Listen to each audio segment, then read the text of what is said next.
ना पूछ कि मेरी मंजिल कहां है, अभी तो सफर का इरादा किया है। ना हारूंगा हौसला चाहे कुछ भी हो जाए, ये मैंने किसी और से नहीं खुद से वादा किया है। डर लग रहा है ना?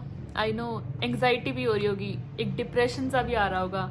और जैसे जैसे नीट पास में आ रहा है, ये डिप्रेशन एंग्जाइटी तो बढ़ता जाता है। और अगर इस चीज़ से डर नहीं लग रहा तो सिलेबस को देख के डर लग रहा है। और सिलेबस को देख के भी नहीं लग रहा तो उसमें जितने चैप्टर्स हैं और जो चैप्टर्स अब तक हमने रिवाइज नहीं करे हैं, उसको देख के तो बहुत ज़्यादा डिप्रेशन आता है। मुझे सब पता है क्योंकि मैं इस फेज से जा चुकी हूँ, जहाँ पे बिल्कुल ऐसे अप्रैल के टाइम पे और मार्च के टाइम पे मैं बिल्कुल ऐसे होपलेस बैठी थी कि यार अब नहीं होने वाला। और जब आप ड्रॉपर में हो तो ये सिचुएशन और ज़्यादा आपके लिए हावी होती है।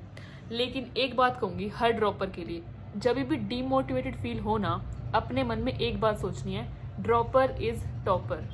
मन में सोचना है कि ड्रॉपर इज़ टॉपर। तो मुझे ना हमेशा एक बात बोली जाती है कि मैं बहुत ज़्यादा स्ट्रॉन्ग हूँ, इमोशनली कह सकते हैं या फिर लाइफ की सिचुएशंस को लेके कह सकते हैं, मैं बहुत अच्छे से हैंडल कर लेती हूँ।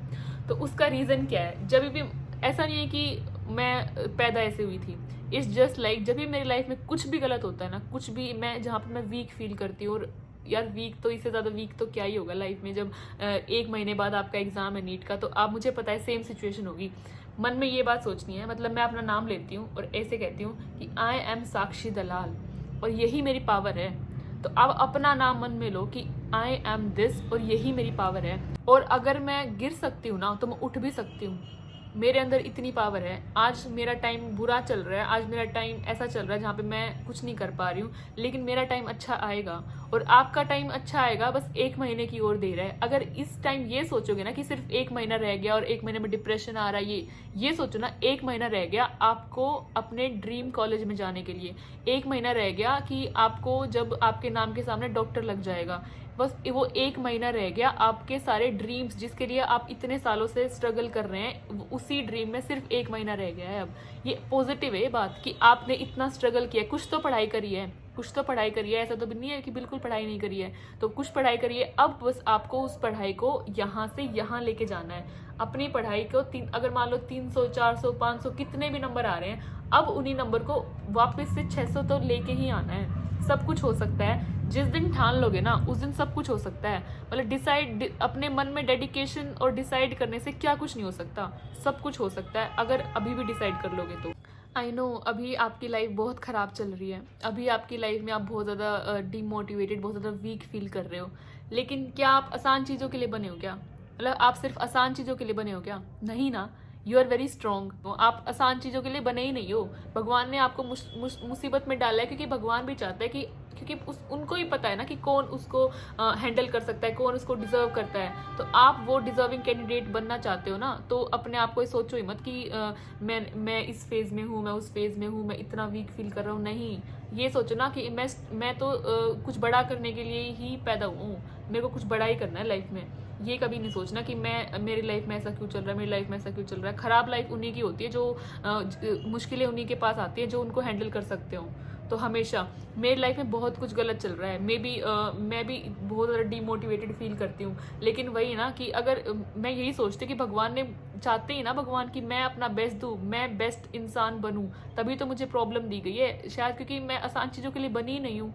शायद मुझे कुछ बड़ा करना है लाइफ में, तभी मेरे लाइफ में इतनी प्रॉब्लम्स हैं।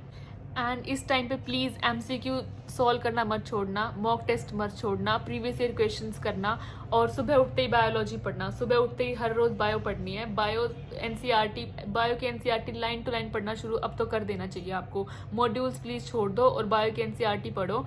और ऐसा है कि रोज़ एक टेस्ट पेपर सॉल्व करो, अगर रोज़ नहीं तो हफ्ते में 2 तो टेस्ट पेपर सॉल्व करो ही करो। मॉक टेस्ट बहुत ज़्यादा इंपॉर्टेंट है। मैंने गलती करी थी कि मैंने मॉक टेस्ट नहीं दिए थे एक टाइम पे, तो उसके लिए मैंने पूरा साल लग गया था मुझे उस मिस्टेक को करेक्ट करने के लिए। तो आपके पास तो 1 महीना है और यही लास्ट का गेम चेंजर महीना है, और इसी में आपको सारे मॉक टेस्ट MCQ सब प्रैक्टिस करना है। और प्लीज़ बायो के NCERT पढ़ना, बायो के NCERT और फिजिक्स फिजिक्स सबसे पहले ये मत करना कि ऐसे कर लेते कि मैंने देखा है एक दो बच्चे अभी जिनका मेरे पास मैसेज आ रहा था कि हम तो ऐसे कर रहे हैं कि हम अभी बहुत ज़्यादा डीमोटिवेटेड फील हो रहा था तो हम सिर्फ फिजिक्स और बायो की केमिस्ट्री और बायो के एमसीक्यू लगा रहे हैं, फिजिक्स के एमसीक्यू हम बाद में लगाएंगे क्योंकि अभी डीमोटिवेटेड फील नहीं होना। यार अगर अभी नहीं लगाओगे तो कब लगाओगे? 1 महीना रह गया ना आपके पास, सिर्फ 1 महीना रह गया आपके पास।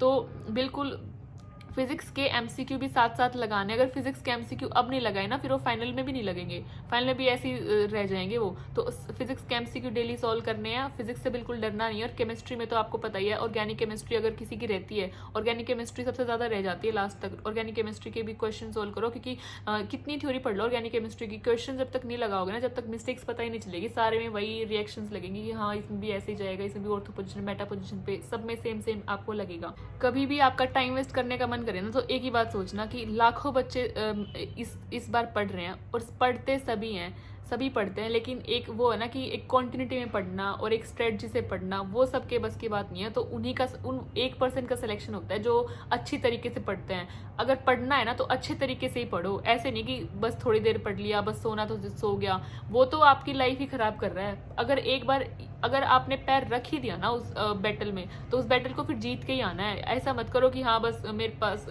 थोड़ा सा मैंने पढ़ लिया, थोड़ी देर में सो गया, कोई देखी जाएगी हो जाएगा। तो अगर आए हो ना तो लेके जाओ ना, अगर बैटल में कदम रख ही दिया तो उसको जीत के आओ ना।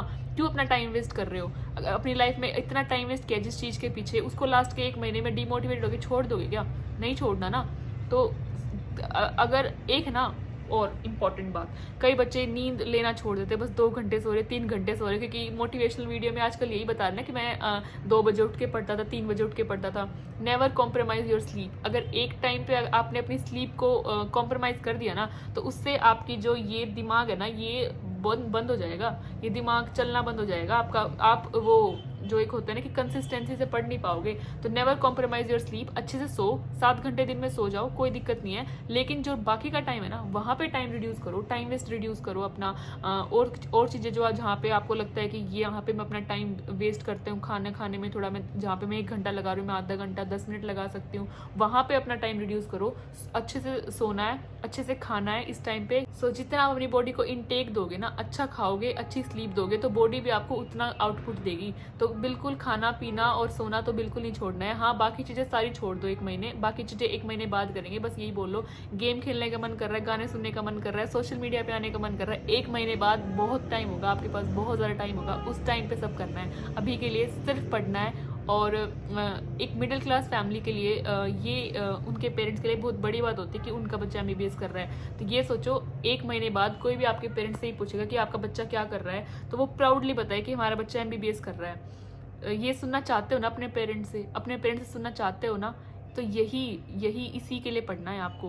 कि फिर लोग पूछेंगे गवर्नमेंट कर रहा है प्राइवेट कर रहा है, गवर्नमेंट कॉलेज कर रहा है, तो कितना ज़्यादा अच्छा फील होगा, कितनी ज़्यादा आपकी सोसाइटी में रिस्पेक्ट हो जाएगी कि आप एक MBBS गवर्नमेंट मेडिकल कॉलेज से कर रहे हो। मिडिल क्लास फैमिली के लिए बहुत ज़्यादा मैटर करती है बातें। तो अभी आपको कितना ही ज़्यादा डिमोटिवेटेड फील हो रहा है, कितना ही ज़्यादा आपकी लाइफ मतलब अपसेट है आपसे, बट एक बात याद रखो, आपका टाइम आएगा, सबका टाइम आता है, आपका भी आएगा, और आपका टाइम 1 महीने बाद आएगा।